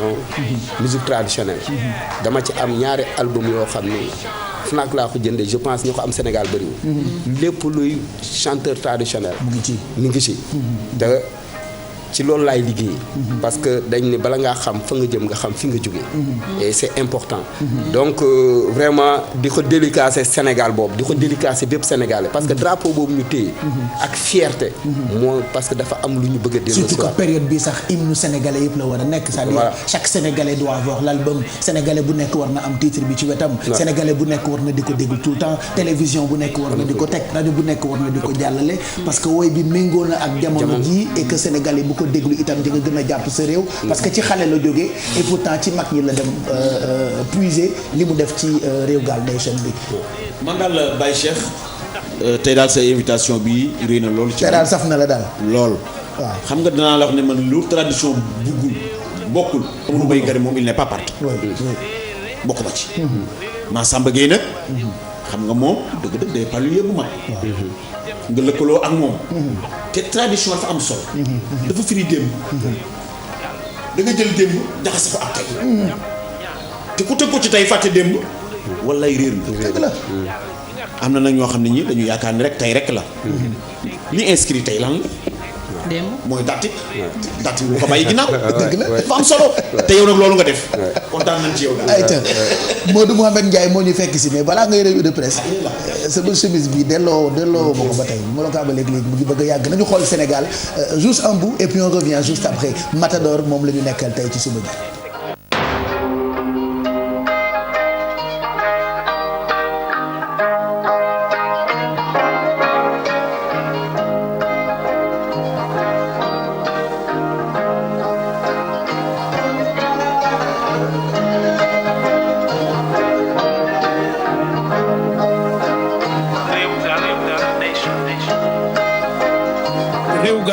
jàppal ne nation maanaam réew fi nga juddoo xam sa réew mooy xam yaay kan fonk sa réew mooy fonk yaay kan xam sa réew ba tax doo réer ci àdduna bi ndax réer mooy ñàkk xam sa réew mi nga xam ne mooy sam réew xamal ne réew la moo xam ne waroo ko réere sam réew réeroo lay indi ci waa réew kon xamal sa réew waaye réew mi dem te demaloo ko bokk nga ci ñiy yeexal deminu réew kon réew gaal nag jàpp ci ñaar gaal gi nga yéeg mu la yóbbu nga ko yóbbu gaal gi nga xam ne it waxande la wu ne ci biir kër gi tey denc yiw wi ñu ciy denc teraanga kon réew gaal la waaye ba réew doonee gaal fexeel ba bul galgal gaal gi ndax gaal bu jàllul bu jàllale ka war a dem ci gaal kon gan gaal la man réew mi ma defar ma koy defar réew moom bu ma ko yàqee gaal gi lay bënn gaal gi bu ma ko bënnee teg ci ndox mu jiig gaal gi bu ma ko bënnee muy waxande ma denc sama alal mu réer kon jàppal ne xam sa réew bokk sa réew moom sa réew yëg sa réew yëkkati sa réew defar sa gaal la sa gaal baax sa gaal fees nga denc ci aw yiw xam nag ne gaal gi tey joow a koy tax a dew waaye joow moo koy tax a dem kon Matador bu la neexee nga joow te dem. commencé ko ci sunu nation excité ci new generation mission la ma sa nekk du competition accomplir ko rafetal action alternative solution public bi am satisfaction justice and freedom equality no segregation fight sans the system music and the revolution yóbbu la beneen dimension spiritual inspiration peace love unity positive vibration hip hop family one movement one reaction dellu fi nga jóge boo xamatul fuy sa destination jamais dem ci tendance dox toujours ci même direction joxe message conscientisé ñi rappelé ñàkk éducation RGN lay connecté dugal la réew gal nation réew nation yeah réew gal nation en plus dafa neex a way en fait damay dégg souvent artistes yi di wax ni way boo ko dee testé da nga koy testé ci xale et c'est sûr que ça xale mun na ko way te mag bu ko déglu kontaan mooy li ma wax sànq rek ni da ngay def musique boo xamante ni y a pas que ñi consommer hip hop bi ñoo koy déglu mais aujourd'hui mën nga ko déglu ak sa papa mën nga ko déglu ak sa yaay mën nga ko déglu ak sa ngeel bu la neexee mën nga ko déglu ak ku la neex c'est-à-dire génération yëpp dañuy gis seen bopp ci réew Gal Nation et ça nous sommes fiers de toi encore Matador. merci Pape Cheikh et je pense que ni bu amul lool rek jarul ñu koy def bu yeboo ñu wuti ci beneen métier bu ñu amul lu ñu mën a apporter parce que hip hop li mu ñu jàngal dëggantaan mooy ni chaque jour li négatif si yow ak li négatif sa société nga xool noo ko change ba mu nekk lu positif tey fi nga taxaw suba nga def benn jéego dem ci kanam loolu la jàngal donc ci lépp foofu loo mënti nekk je pense que ni boo doxee loolu rek di nga développé wu di nga développé sa réew di nga développé sa askan et je pense que ni ak fierté encore dañu fier ci nekk Sénégal parce que ñi jot a voyagé duñ ma bàyyi ma fenn Sénégal jaxasoo na bëri na poussière pauvre nañu et tout mais boo fi génne ñetti fan bëgg ñu si waat li ñuy namaat fu ñu nekk kon du richesse. du ay immeuble yu rafet. ñi demoon Canada mais li ñuy namaat loolu leen indiwaat. waaw mais li ñuy namaat noonu. dañ ko war a préserver dañoo war a xam loolu lan la. parce que loolu la ñu ëppalee réew yu développé. ba pare gën ko mettre en avant. en avant parce que les pays développés am nañ lépp. mais da ngay stressé da ngay xaru da ngay gis ñuy xaru. parce que dem dund nañ fa tamit. c'est vrai que quand tu rencontres les Sénégalais qui sont ailleurs boo leen ne waa Sénégal da ngeen di dellu oui ou non. ñoom oui la ñuy voté. non pour dellu ci Sénégal. dellu Sénégal oui ou non ñu ne la oui. delluwaat Sénégal amul hésité ça. tu restes avec nous Mamadou Mouhamed Ndiaye ñëw ak ñun ci revue de presse bi Mahmoud. oui Pape. ngay nit ku baax ñu bàyyi la nga revue de presse rek. ay baax vraiment. lii moom ay doon. Matador. waaw dellu ziar waaw kontaan si yow. ma ne ko Garmé Ngok ziar naa. maa ngi laa fay Mamadou Mouhamed. baa yaa ngi ci jàmm. gërëm yàlla ak di ko sant. waaye doo ñu nuyu maag Alfi. non ci lañ naan dañu dama ko doon benn da koy benn xamoo kii. benn maa ngi lay nuyu. fay naa la. madame Ndiaye Diatta xaw ma Ndiaye yow. alhamdulilah Pape Ndiaye Gaynde gis nga kii ndaanaan. dëgg la de xam nga lu tax ndaanaan. non en plus je dama koy invité Galsen ndaanaan. yow mi waaw. waaye yow yaakaar rajo bi sa télé bi sa bàyyi ko moom Pape. waaw yow daal sa programme bopp ngay def di invité ñi la neex. yow waa léegi yow say invitation non dara wax la non Pape dama bëgg jot na taxaw rek xam nga la dama lay expliquer lu neex laa lay expliquer. barki démb dama dem réunion programme yóbbu ñaari projet émission yu bees directeur programme bi xoolal bi ne ma yow télé bi yaa ko moom wala actionnaire la fi ma ne ko xoolal da nga may accepter émission bi oui ou non soit da ngay voter oui wala non boo ko accepté wul nag man xam nga sama jikko man j'ai fait toutes les télé dem Walfadjri léegi du dara ci man tiital ko. waa léegi donte fii laa bëgg a toog sax mais dama ko xamoon sa xelu bopp dina la may nga toogaat ci télé bi def émission Pape. non bu la ko accepté la woon. waaw sa xelu bopp dina la may nga toog ci télé bi defaat émission beneen. Mohamed Ndiaye ma expliqué la benn affaire. vas-y te lii damay giñ man su ma giñee rek nga xam ni li may wax dëgg la. ci sëñ Fallou. ci barki sëñ Fallou. léegi en plus de ñaar yu bees yi may waaj a def. am na beneen boo xamante ni yaa ngi ci waxal. pourtant ba ma lay woo pour ñu def ko lu tax waxoo ma ndax di nga ko def. non boobu xaw ma ne nii nga sànni. keroog publicité bi dañ koo enregistré ba ban heure. ay 0 heure 1 heure du matin. dans la nuit. non c'était te boobu lancement wu émission boobu naa ko def semaine prochaine. plus les 2 heures d'émission. Galsen Ndaanaan. dinaa ko def ak Matador. waaw kon kay télé bi dañ ko tuddee Diallo TV. mu noppal mais xam nga tax ma ne la Matador ndaanaan la. oui vas-y. c'est-à-dire bu weesoo sax bon comme boo defee oxygène moom c'est normal nga xam waa Africulture benn parce que ñoo bokk complexe. c'est normal mais dafa am benn document boo xam ne dañ ko doon def. surtout man. ñu waroon ko présenter pour gagner benn prix. ci affaire immigration clandestine. jury bi yëpp ay tubaab lañu. mais bi document bi demee ba jeex am na benn son bu mu naan fii du ñu fi toog. mais bi mu waxee loolu nit ñi dañ doon tàccu te xamuñu moom li mu wax. c'est vrai nga boo présenté jury bi di la tàcc ça veut dire que. te son boobu. en fait loolu laay wax ni moom c'est un messager en fait parce que bokk ak ni mu ko defee. loolu moo leen attiré. c'est un messager ah. non loolu moom mi ngi koy soxla. yenn saa yi moi je l'écoute je me dis kii xanaa yàllaa ko yónni. c'est ce que je me dis tout le temps. nee na réew maa ngi dox bàyyi fi nit ñi. waaw mu ko xanaa yàllaa ko yónni. mais naa ko laaj bu ndaw nag. waaw lu mu jotee mu may Pikine yi. waaw histoire mu may Pikine waaw dégg naa gars yi. non bëgguma ci woon wax. kon ñu dem gaaw la bëggoo jox ñu dem. xam nga ay histoire ancienne jarul. non mais ça waaw xam nga rek. da leen di fa boole kay waaw. mais tu en parles balaa ñuy tàggoo. juste un message rek parce que am na message boo xamante ni il faut que mu joxe ko. xam nga matadooru ñëpp la. waaw matadooru silmaxay la matadooru validi la matadooru ñëpp la donc il fera un message. boo xam ba pare. ayca kon jërë ngeen jëf. jërë ngeen jëf ubbi. nañu ubbi populaire Pape populaire lañu soxla nañu ko ubbi ayca ba ngoog Pape Samba ubbi na ko populaire a ngoog 45 agrégés ak ay docteurs ci wàllu droit ñoom ñoo bind benn manifeste boo xam ne dañu cay leeral li xew mu di mbirum conseil constitutionnel ak it li mu jox président Macky Sall ne xalaat ak na ci président Macky Sall waxee yéen a kaay bi di populaire xëy ci dellu soir ne ñu ñoom agrégé ak docteur en droit yooyu mer nañu bégguñu ci li nga xamante ne ji noonu la ñu bëgg a doxalee mbir mi manifeste ba ak ñi ko bind lépp mi ngi ci biir populaire observateur moom it daat ci xëy dellu soir li mu ñu wax moo di référendum 20 mars yi ñu dëdmal lu aju ci réforme yu Macky Sall yi ñii di juristes yi toll ci ñeent fukk ak juróom bind nañu manifeste wax ca la nga xamante ne ji jaarul yoon fa ñu ànd ak fa ñu àndul ak ñoom la nga xamante ne ji nekk na ca bokk na ci li ñu ne Macky Sall li ko conseil constitutionnel jox du décision maanaam da koo xelal bu ko neexee jëfee ko bu ko neexee bañ koo jëfee journal bi tegal ñu ci ne référendum yooyu ay parti ngi yu ci mel ne parti Rewmi parti démocratique Sénégal ak grand parti bu Malick Gakou fas yéene battre campagne la ñuy def ngir nit ñi woote noo ci yooyu le référendum waaye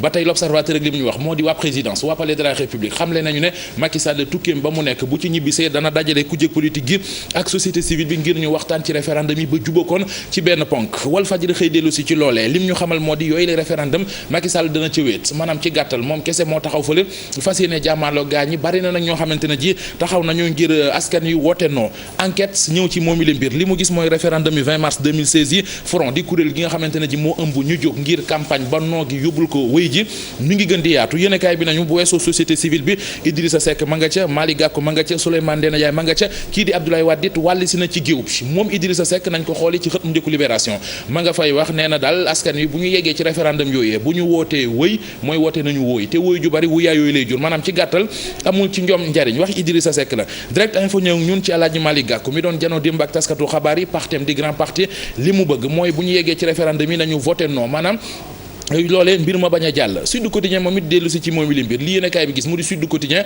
moo di lu aju ci yooyu les référendum ñi nga xamante ne ji ñoo taxaw ne du fi amee maanaam ñi bëgg a woote non mi ngi gën di yaatu Macky Sall nag mi ngi wut ay pexe ca pexe yooyee bokk na sax ba ci bëgg a daje ak kujje politique gi Le Quotidien xëy ñun bi le titre le non émergent li mu bëgg a foofu mooy daal gars yi ñi ngi wër kenn ku nekk di def ay pexe ngir référendum yi non bi yóbbul ko wëy ji laas dikk ak ñun ci ne front bi taxaw ngir référendum bañ a am ci réew mi laas nee na front bi taxaw ngir référendum bañ a am ci réew mi romb na sax léegi ay wëy ak i non li ñu bëgg mooy Macky Sall tekki ndombal tànkam ci biir yéenekaay bi Aboubacry Mbodj bu rado mi ngi wax ne tey bu ñu passé référendum yi noo gi yóbbul ko wëy ji bu boobaa Macky Sall kuy mbokkam na ko ne kon na démissionné mais ndax loolee dana am grand place ñëw ñaak ñun ci lu aju ci campagne bi nga xam ne gaañ ñi ngi koy def ngir bu ñu eggee ci yooyu les référendum ñëpp woote wëy journal bi nañu ko ci jiitu nag moo di Moustapha Diop ministre en charge microfinance ànd naa ki gaayam démb ma nga woon diwaanu Pikine meeting fa mobiliser fa wax askan wi ba ñëpp ànd ak ñoom léegi mu dem Géejawaay fa muy wutali nag jamono ji mooy fay di diwaanu Thiès fa la jëm moom Moustapha Diop ngir waxtaan ak askan wi La Tribune nañu li xew jamono ji mooy ñuy concert ngir ne ànduñu ci ak ñuy mobiliser ngir wax ne kon ànd nañ ci ba loolooy wéy ñu dem ci l'Observateur xooli fa Pape Diouf njiital génération consciente Pape ngi lan moo ko fa indi waxtaan la séq ak gaa yi l'Observateur yi benn moo di li ñu ne kilibam bi daal baaxul kilibu saay-saay la dafa bari ay jëfi cagaak yu ne mel Pape Diouf ne moom gisu ci loolu ndax bu fekkonte ne am na ci dara lu garaaw gisu ko ci ba tey Pape ak li mu wax mu ne bu ñu ko censuré dana bari ay clip yu ñuy censuré ci réewum Sénégal Wally Seck may tëgg ci Bercy Pape Diouf ne li mu ci xam di ko xalaat mooy da koy ñaanal mu réussir soirée boobee def ko soirée bu baax ndax loolee fiertéem la ñu des ba léegi ci fierté nationale muy l'Observateur mais meneen mbir Joal la xewe benn femme di seen nas ndaw soo xamante ne ji jëkkëram da koo sonal toognal ko fitnaal ko di ko dóor saa yu nekk mais comme jëkkër ji nag day tux yàmba benn jour ndaw si sonn rek dem gendarmerie boole ko. mais pourquoi booy wax yu garaaw yi di ma xool man lan la dama am lu ma tax wala lan moo xew. mais lu dagg lu ne morom ji lay fekki Pape. Matador merci ñu ngi lay gërëm bu baax album bi nan la ñu def am ko. waaw album bi disponible na ci marché bi actuellement am na ñu ñuy wax indil ma donc ku leen contacter nañ la ko indil. oui indil ma suñu ay xarit lañu mën ngeen leen contacter ñu livrer leen ko à domicile. il faut la voir disponible na aussi ci centre culturel yëpp ji hip hop Africulture centre culturel français Douta Seck et waaw un peu partout. ok quel sera le message bi ngay jox sénégalais yi. waaw message bi je pense que li ci ëpp mi ngi ci biir album bi. mais message bi may wax mooy ni. ñu bañ a nangu ñu ñëw yàqal ñu sunu Sénégal. xam nga. moom nga woy parce que àdduna bi dafa ubbeeku léegi. lépp day dugg. mais nañu xoolaat bu baax liy dugg. parce que waaw bëri ñuy segg bu baax. parce que am na loo xam ne buñ ko ñàkkee Sénégal rek mooy ni perte nañu. on n'est pas aussi développé mais am nañu richesse boo xam ni. si ay valeur la nekk ci nit ñi. loolu dañ ko war a conserver. bañ nag deneen jóge ci biti ñëw fekk ko yàqal na ko. vraiment message bi loolu la ñu xam ni tamit jeunes yi. mag ñi def nañ seen wàll. ñun est-ce que dinañ def mieux que ñoom. wala dañuy toog rek di critiquer. il est temps que ñu jël suñu ay responsabilités. ñu xam ni ñun ñooy tabax Sénégal ñun ñooy tabax Afrique. ci suñu ay base suñu ay valeurs yi ñu am fii en Afrique loolu laa gëm. parce que tamit loolu laay prôné ci album bi. loolu laa mës a prôné. gëm sa bopp liggéey aussi bañ a xaar dara. donc ci kaw loolu dañuy fêter 10 ans Africulture. bi nga xam ni bañ koy sos dañu woon projet Morne la. def na fukki at. 10 ans déjà. 10 ans déjà. di liggéey ak plus de 150 millions par an. ci 10 ans yi la ñuy liggéey ak loolu. di wax ni c'est possible. yeneen jeunes yu nekk ci yeneen secteur c'est possible il faut que organisation la ak dëggu ak détermination. donc may invité ñi nga xam ne ñi ngi ci mouvement hip hop bi yëpp doon ñu soutenir ci 10 ans yi. suba. incha allah Douta Seck dañuy fêter 10 ans wu Afrique. demain à quelle heure? À partir de 20h. À partir de 20h. incha allah centre culturel c'est ça. mais Douta Seck voilà. waaw bu passé loolu dinañ commencer tamit tourner album bi Dar Nation Show bi.